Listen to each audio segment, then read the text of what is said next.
Well, with all the talks about Vladimir Guerrero Jr. possibly moving to third base, let's talk about another free agent that could come to the Toronto Blue Jays.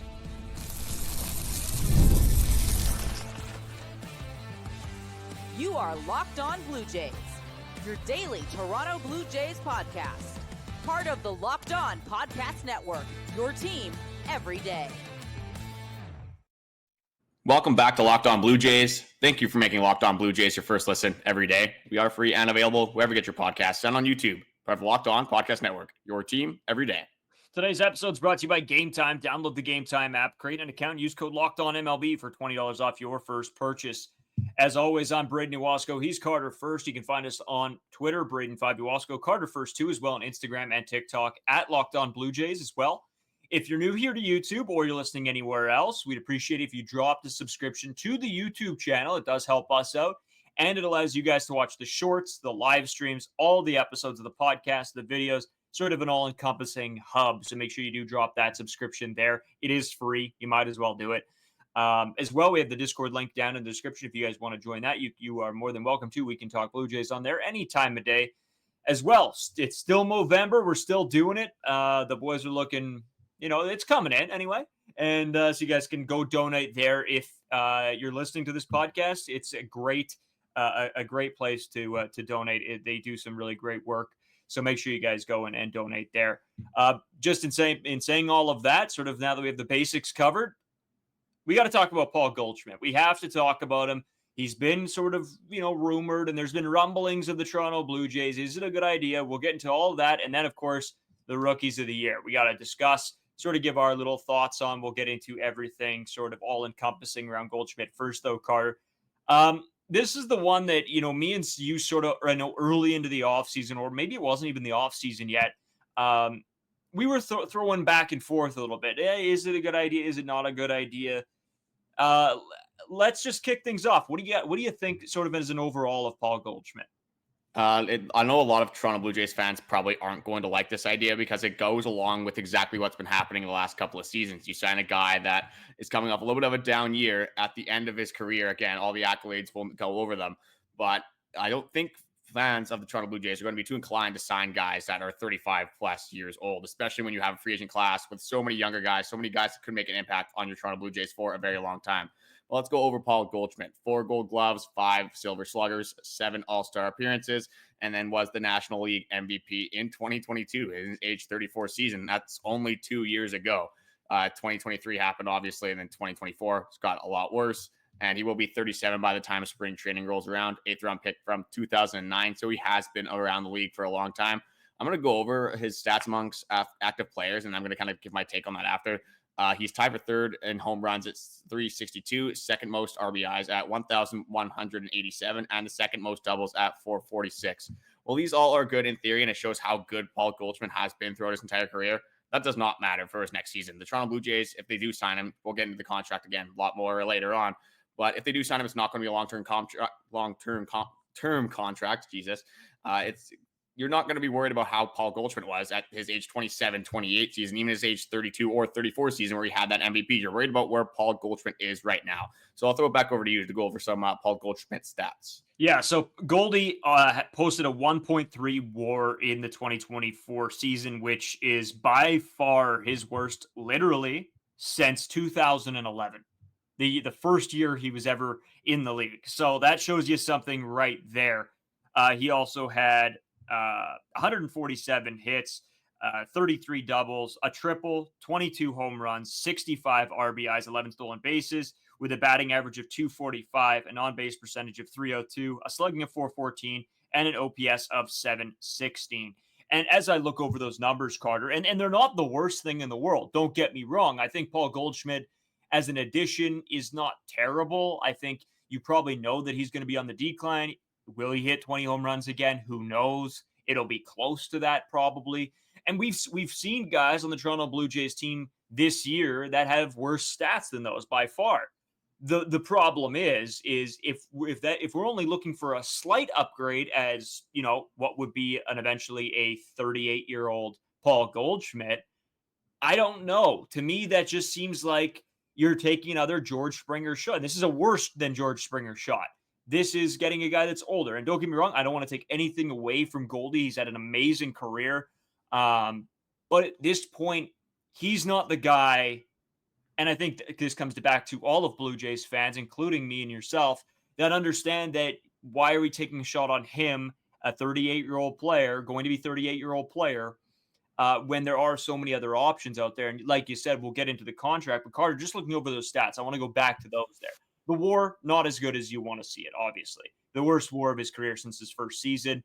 The batting average isn't horrible. The on base isn't terrible. It's not good, but it's better than what we saw from a lot of Toronto Blue Jays last season.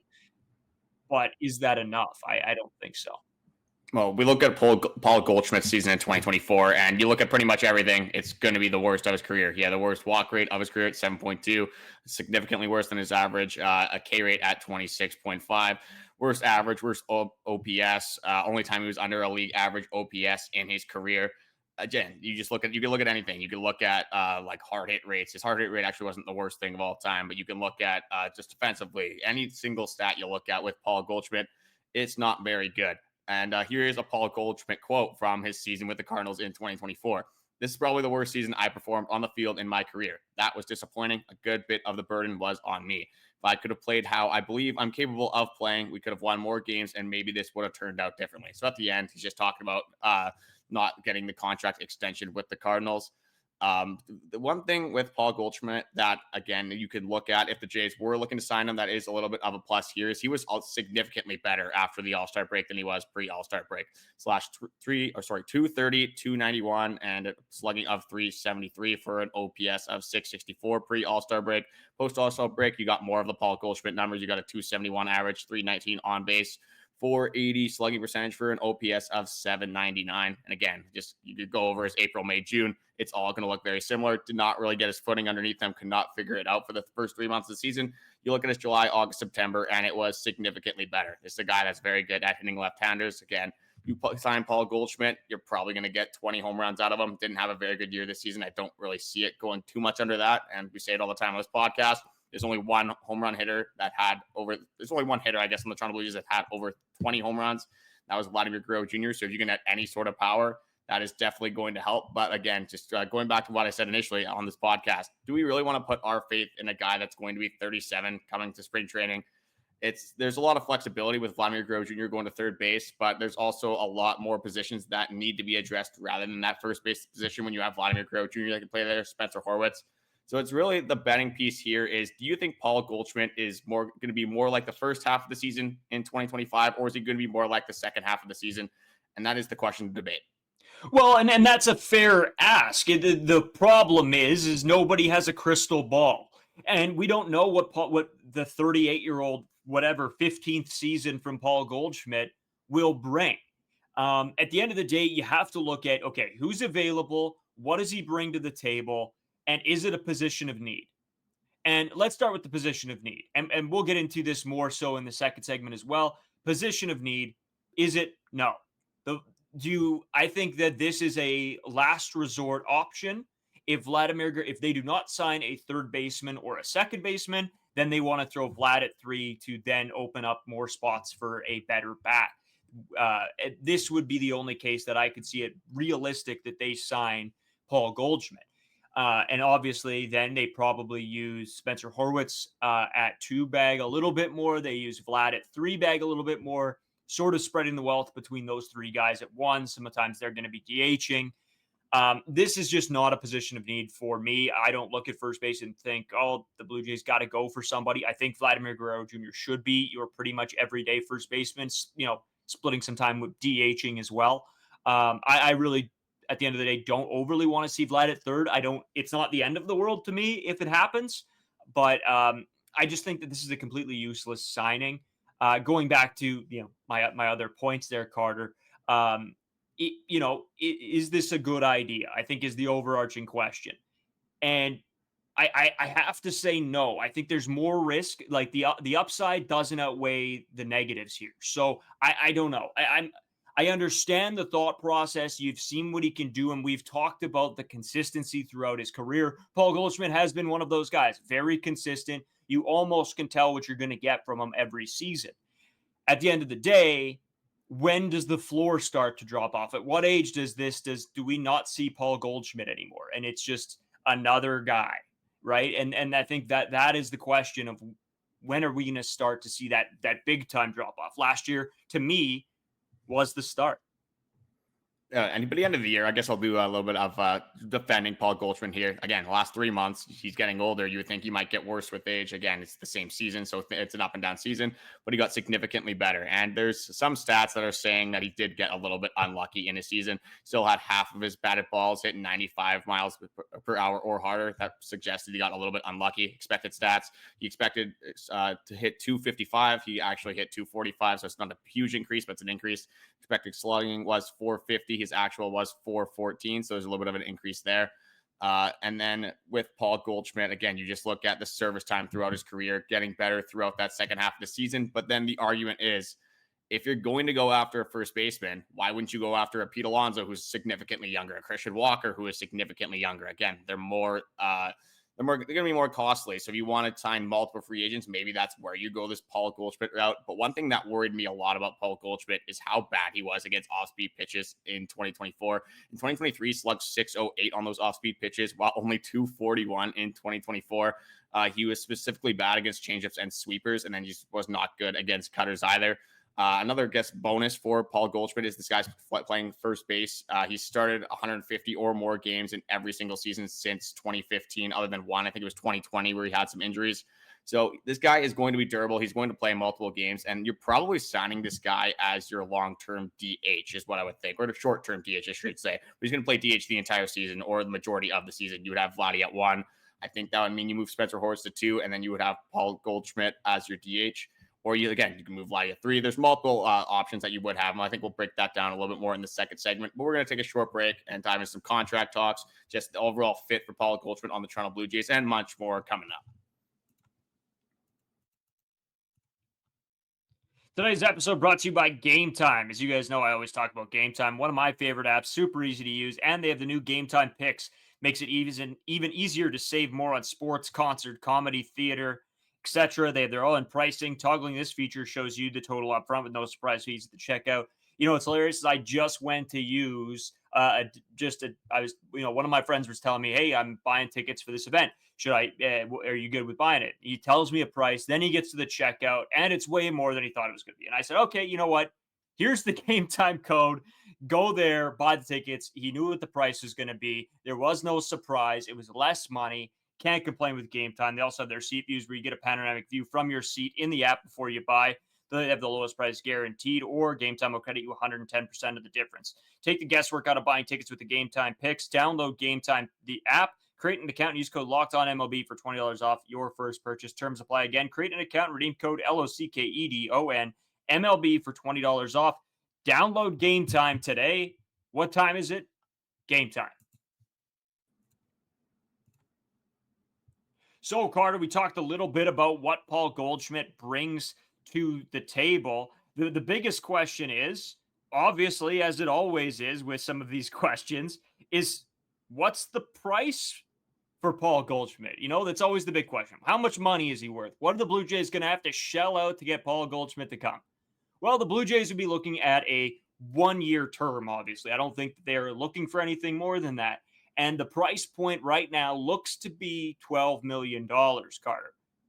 And how do you feel? Let's just start there. How do you feel about the $12 million price point for Paul Goldschmidt? Do you think that that's a fair number? Do you think it's high? Do you think it's low? What do you think? I'd be absolutely fine with that. It's cheaper than Justin Turner at $12 million. So I think he's going to be significantly better than Justin Turner was with his time with the Blue Jays. I don't really think money is the issue when you're talking about Paul Goldschmidt. I had an article that said between 10 and 15 million. I think that's fairly accurate. That goes with your 12 million as well. You're paying a DH. That's pretty much what you're doing at this point. Yes, he can play some first base. He logged a lot of first base reps, obviously, last season. But overwhelmingly, it's just going to be a split. It doesn't really matter if he's playing first or DH, in my opinion. He's not the greatest defender, but do you need your best defender at first base? Not really, as long as he can make the easy catches, obviously. With Goldschmidt, the question comes in is just, why wouldn't you go to another position? We've talked about this so many different times. Would you rather have Vladimir Guerrero Jr. playing third base or a guy like Alex Bregman playing third base? If you're going to sign a first baseman, I'd rather have that upgrade at third base with a better fielding better fielding upside rather than having Vladimir Guerrero Jr. go over to third base somewhere he's not necessarily comfortable playing all the time. And he's kind of just forced to play there, or you have to make an additional signing at third base and you just kind of back at square one where you're just kind of throwing Paul Goldschmidt into this lineup. One good thing about Paul Goldschmidt is that if you do sign a guy like Goldschmidt, you can still sign a guy like Gleyber Torres that we've talked about. You can still address multiple positions. You can get a Santander. You can make multiple moves for a guy like Paul Goldschmidt. But I think at this point, you wouldn't be signing a first baseman. You're not going to sign a second baseman, a third baseman, a left fielder. You're kind of you're throwing one of those infield positions to the wind for you to fill from within, whether that's second base or third base, or maybe you don't even address either of them at all. And that leaves you with a huge hole at third base. So overwhelmingly, this just comes back to the same thing. It's the positional need aspect that we've been talking about. I don't necessarily think the Blue Jays should be addressing a first base need, especially in an old first baseman in Paul Goldschmidt, rather than a left fielder, a third baseman, or a second baseman. Yeah, Carter. And you know what? When we talk about Paul Goldschmidt, we talked about the money, and the money's bang on. I think that this is the right price point for Paul Goldschmidt. And at the end of the day, at that price point, you sort of touched on it and said, you know, that allows you to go after a guy like Gleyber Torres or Anthony Santander. And what I think it does is if the Blue Jays wanted to, I think that gives them the ability to then go, we want Anthony Santander, Gleyber Torres, and Paul Goldschmidt. If they want to do a full overhaul, that would be the two guys in Gleyber Torres and Paul Goldschmidt. If you're wanting to do a position free agency, that would be the way to go to be able to do that. I mean, obviously, you're probably not, left with any extra money to then spend on the bullpen if we're talking luxury tax. But that's the way to go. Do I think that that's going to happen? No. I think the Blue Jays maybe fill two spots in general. But you have to think, if they do that three position sort of free agency and they sign the left fielder in a guy like Anthony Santander, then they sign Gleyber Torres, you get Paul Goldschmidt, who then maybe swaps time with Spencer Horwitz, each at one and then DH, and then Vladimir Guerrero Jr. moves over to third. That's a pretty complete lineup. As much as I don't love Vladdy at three, and I don't necessarily love Goldschmidt a whole ton either. I'm not sure how that deal will work out, but I think that as an organization, that would sort of feel like you've covered all your bases and added some good bats in general. So as much as I said I don't necessarily want Goldschmidt, I do understand what the thought process might be if that's the way they end up going. Well, and Paul Goldschmidt mashes lefties, so that it would obviously be a huge bonus for the Toronto Blue Jays. But you already have a guy in Spencer Horwitz that mashes lefties. So again, I don't necessarily see the fit here for Paul Goldschmidt. But then again, when you look at the Toronto Blue Jays offense, 26th in home runs, 20th in slugging, 22nd in home runs, they need help. So I'd rather them sign a guy like Paul Goldschmidt than not address it at all and go kind of run it back for the 2025 season, because we know how that's going to go. Again, maybe a lot of these signings, when we're looking at these veteran players, the Justin Turner, the Brandon Belts going back, maybe not as much Kevin Kiermaier, but this could be also like a leadership role in the clubhouse. The Toronto Blue Jays, seems like they have lacked leadership over the last few seasons. You look at how bad they struggled at the start of last season. They tried to have some meetings. They tried to have some people speak up, and it didn't really seem to change anything. When Matt Chapman was here, they did look to him as a leader, and you could tell that they carried themselves a little bit differently back in that 2022 season. So maybe this is just, again, not as much about the quality on the field. It's just, again, the voice in the clubhouse. But you can make a ton of different arguments on this. Shouldn't John Schneider be talking in the clubhouse? Shouldn't your guys like Vladimir Guerrero Jr., Bichette be talking in the clubhouse? Sometimes it definitely comes differently from a player rather than a coach. So you can definitely take that into consideration as well. Some other teams that are in on the Paul Goldschmidt as well, I just want to throw this in here, are the Cincinnati Reds, the Mariners, the Brewers, and the Jays. So if this turns into any sort of bidding war, I think the Toronto Blue Jays would be out. And I would much rather have a guy, if you're going to address this DH position, the first base, I already said Pete Alonso, but that might be higher on the price side. I would love to see Jock Peterson come to the Toronto Blue Jays. This guy mashes right-handed pitching. You still see a way more right-handed pitchers. Again, you're kind of buying high a little bit with Jock Peterson, and we'll probably get into this guy as we have more episodes. But I would rather go for a guy like Jock Peterson who mashes right-handed pitching rather than get a guy like Paul Goldschmidt when you sort of have a guy in Spencer Horwitz that can fulfill that role. Yeah, and you know what's hilarious bringing up the Jock Peterson part of it is I saw it was an AI, what's the Toronto Blue Jays team going to look like in 2025? And it's hilarious. It had Jock Peterson, it had Juan Soto. It was just a hilarious. I'm like, come on, like you're giving us both those guys, and there's a couple other just hilarious ones. So Maybe if I can find it for the next episode, I'll throw it up on the screen or let you guys know what the AI projected lineup would be. It was pretty hilarious. But no, I agree with you, Carter. I don't think that Paul Goldschmidt, I think any way you look at it, I don't necessarily believe that he's a great option for this team. I think that this would be a plan C sort of thing, where if Juan Soto falls through and then their backups fall through, they're like, okay, well, Goldschmidt's still there. Let's go in on him, sort of thing. Which you have to, like we said, I would much rather them have a backup plan than no plan at all. So in that sense, I think I really don't think the Jays are going all out for him. I don't think that this is going to be a heavy push for Goldschmidt because, like you said, there are teams that are going to be able to outbid them for him and probably will do so. It might reach that $15 million mark. Again, I think that's pretty understandable just at the way what we saw and paid for Justin Turner last year. So I think it's fair, but I don't think the Jays want to pay $15 million for him. So at the end of the day, Carter, I think me and you both understand where we sit on this. It's going to be interesting to hear what all of you guys have to say about Paul Goldschmidt. Leave a comment down below, or if you're listening anywhere else, you can, hit us up on Twitter or Instagram or wherever else. Let us know what you guys think about this one. It is sort of a strange one, gets your sort of thoughts going. And I mean, I don't know. He's an old guy. What else can you say? Well, and Paul Goldschmidt, if they sign this guy, it doesn't make this team worse. That's No. where we're at the end of the day, is that you go and get a guy like Paul Goldschmidt again. I see his floor as being probably 20 home runs. If you add another home run hitter on this team, that's what we've been asking for such a long time. So I'm definitely not going to complain if they do go out and get Paul Goldschmidt. I just think there are better fits for this team. There's better options out there, but we need hitting. So if Ross Atkins is like, oh, I love Paul Goldschmidt, I love what he's going to do for this team, I'm going to convince myself to be all in on that when the time comes. Yeah, me too. Yeah, I don't think you can really, again, I'm sort of at that point where I can't necessarily argue it. I am arguing it, but I wouldn't be really upset.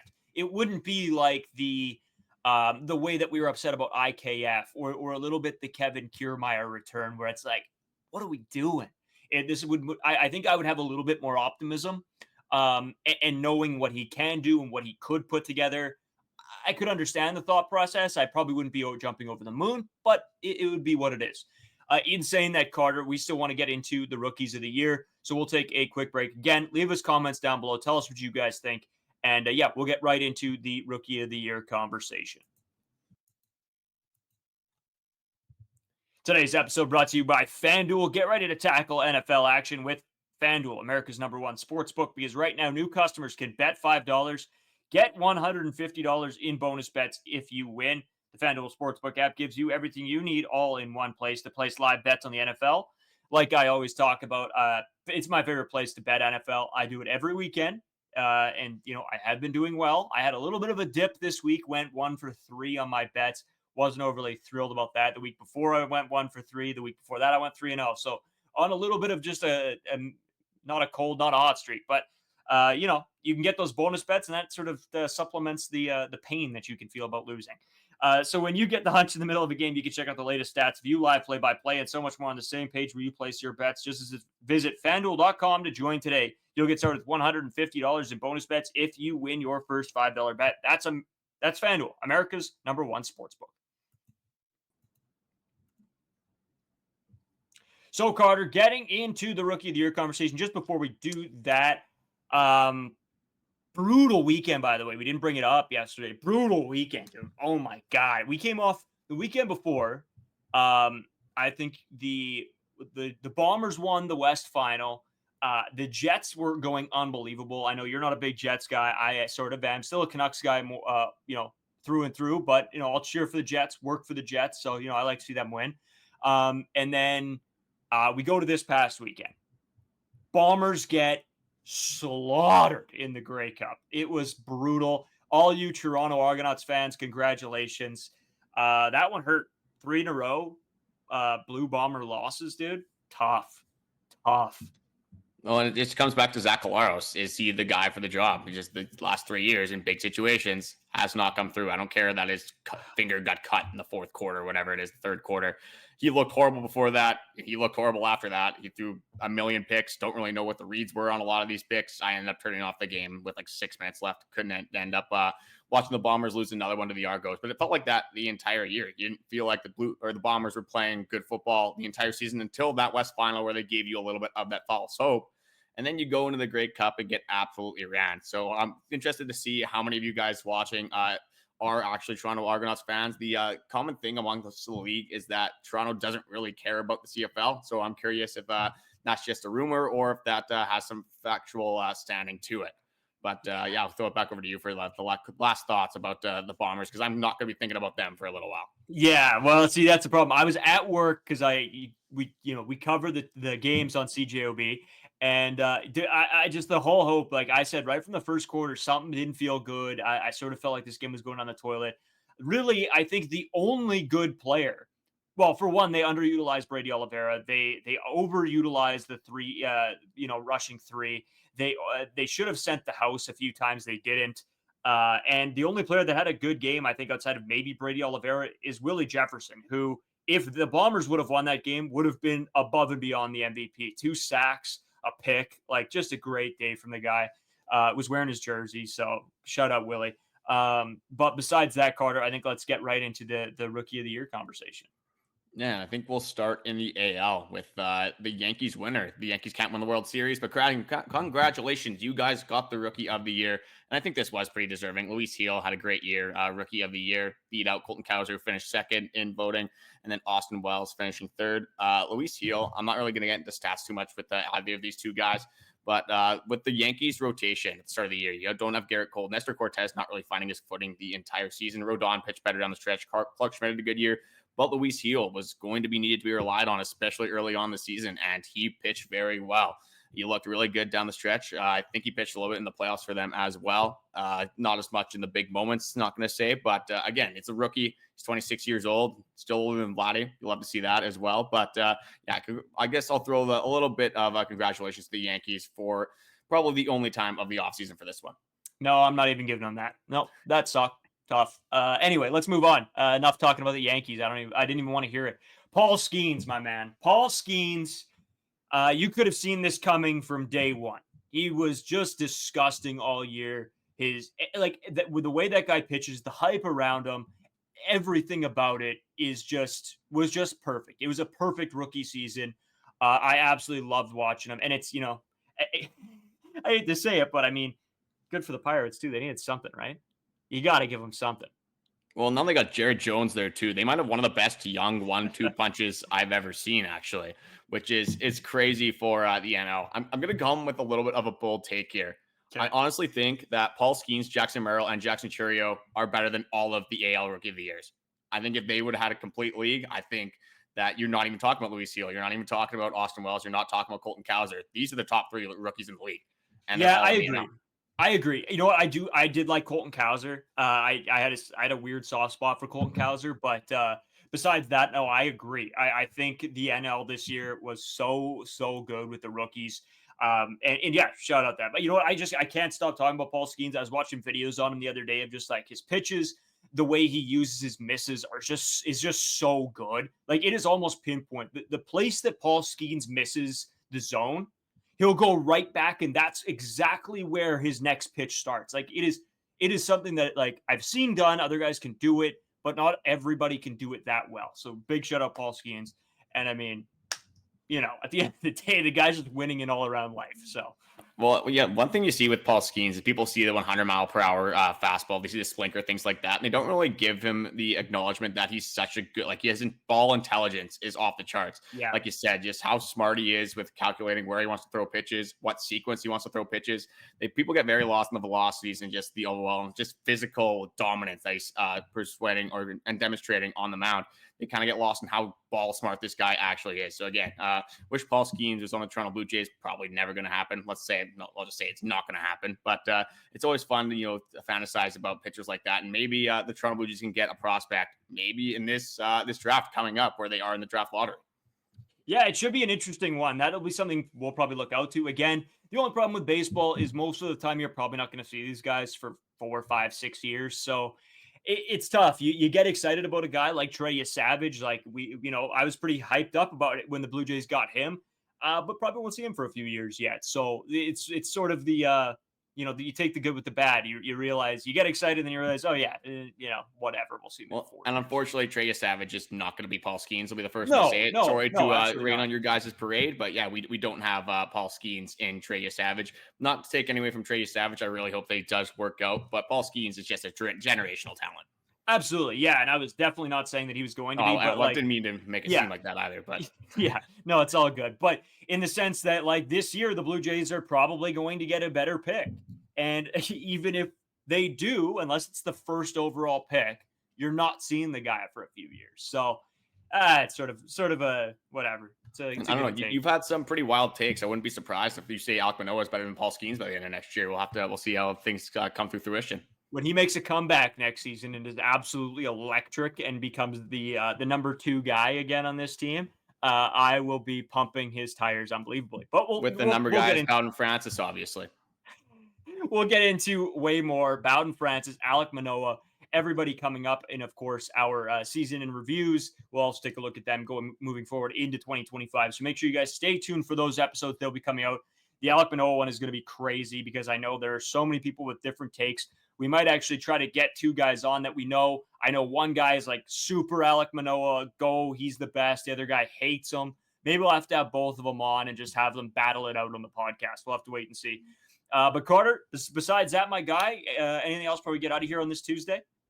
No, not too much. Juan Soto update is going to come later on this week. More free agent stuff, obviously. We'll see if Ross Atkins has any of his magnificent quotes that he likes to come out with and just spew the verbal garbage. But thanks for watching. Obviously, likes, comments, supports, everything recently has been appreciated. And hopefully, again, we'll say it on almost every single episode. Ross Atkins, give us a transaction. I want to talk about someone and not just, think and just like strategize on who might be able to come to the Toronto Blue Jays. But again, thank you guys for watching. We'll talk to you guys tomorrow.